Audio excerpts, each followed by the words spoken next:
I may have been wrong about a couple of things. How do? This is the debrief. Fred Whitton, 2022, of what actually happened on the day. I rode it, I finished it, it was a success, but the journey didn't quite go to plan. Firstly, I made a cataclysmic, an absolute ridiculous mistake. I fettled and played with the brakes on my bike the night before. I'd set it all up, I'd cleaned it all, it was right. And then when I moved it, the front disc was just rubbing a bit on the front pads. So foolishly, at 10 o'clock the evening before, I did some minor adjustments. And those minor adjustments were quite stressful. I was hot bothered, but I thought I got it right. Until first ascent of the day, Kirkstone climb, it was rubbing. I pulled over at the side of the road. Some fellow cyclists stopped, thank you very much, checked out I was alright, and I was alright. I was just having a mechanical, the first one out of 5 Fred Whittons. But I had options. I could either fettle it, sort it, which wasn't going to be ideal because I struggled the night before with the correct tools, or should I just leave it? If I left it, I was going to just be using my back brake because I'd done such a bad adjustment the evening before that the metal part of the caliper, not the pads, the metal part of the caliper was nearly touching the disc. And if I used the front brake, it would heat up, that gap would disappear, inevitably, through expansion, and then it'd end up rubbing. And worst case is, I suppose it could catch and I could have a crash because of it. So, the deal I made with myself was don't use the front brake. Easy, surely. It's not that much climbing and descending. Anyway, that's what I did. Rode it, straight over the top of Kirkstone, down Brothers Water, just used the back brake and bashed on. So that was first issue, which I self-created. The second issue that I had, and these are negative things I'm afraid with this video, that I just discovered and I will change for the future. The second thing that happened was the peanut butter jelly sandwiches that were going to be one of the key ingredients to my success. Didn't work. They were just too stodgy to eat.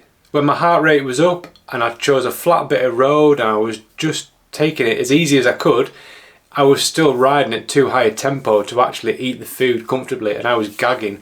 So I did force them down, but only 2 of the 3, unfortunately, the birds got the third one. So that wasn't great, but I'll know for next time, I have a different strategy. Coming into Keswick, I phoned my wife to say that where I was, this was the expected time, was we'd arranged the evening before. She hadn't set off yet. I had a bit of a panic thinking I'm going quicker than I thought.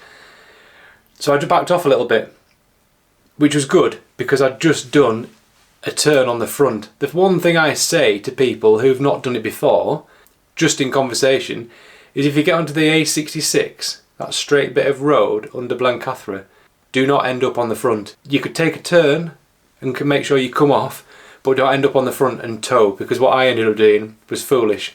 I was freewheeling behind in the train way quicker than the guys in front. I passed a couple of people and ended up inevitably being on the front, and unfortunately that just burns a load of matches that I'm going to need later on in the ride. Anyway, that aside, I got to Keswick, I dropped my caffeine gel as I'd already planned, and I was heading to Honister. Just before I got to Honister, I was actually sick in the back of my mouth, and I think it was just the gel hitting my stomach.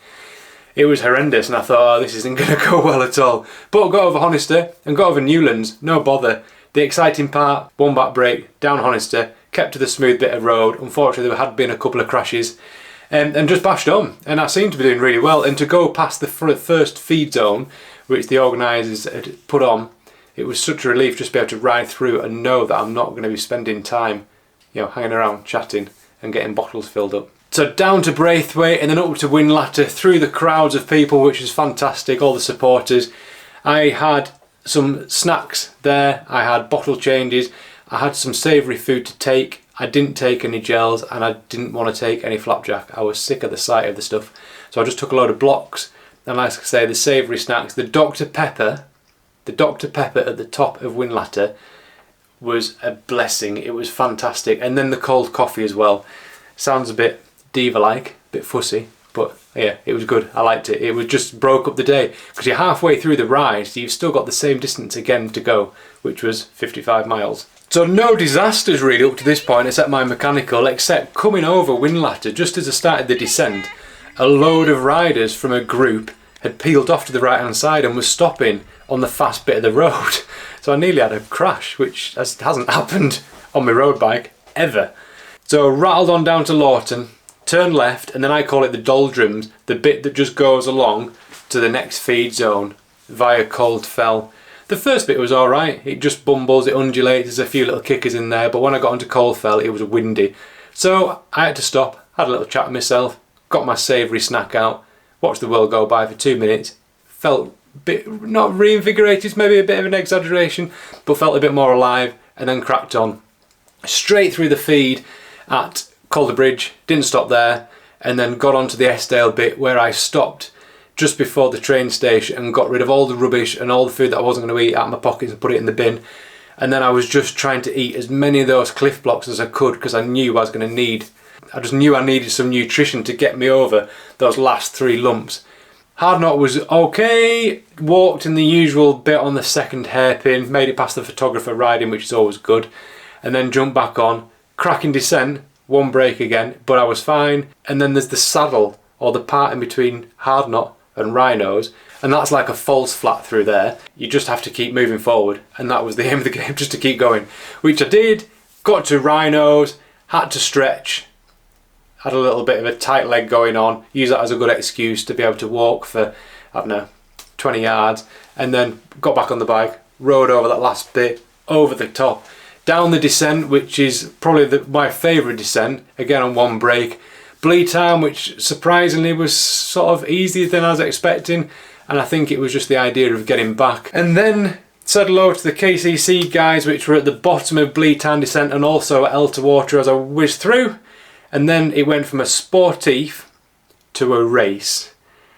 The risks that were being taken and the speed that we were riding from the back of Ambleside under Loughrig to get back past Rydal to Grasmere, it was bonkers. It was a smash fest. It was brilliant. And again, then got to the finish line, and I am pleased to say I've been able to write on my yoga mat this morning 7 hours 56, which is sub 8, which was the aim of the game. The one thing that did happen, which I didn't realise until I got back, I felt it happen, on the 66, while I was in a train of riders, we all hit a pothole. It was a massive pothole, and it did actually damage the tyre. So thankfully there were no punches on my part, but I know there was a lot of people out there that did have punches, and probably some mechanicals as well. It's a fantastic event. Details for the event are in the description below. My ride is in the description below. If you don't already subscribe to the channel, do so. Give us a like and watch out, because there is another Fred video coming. See you next time.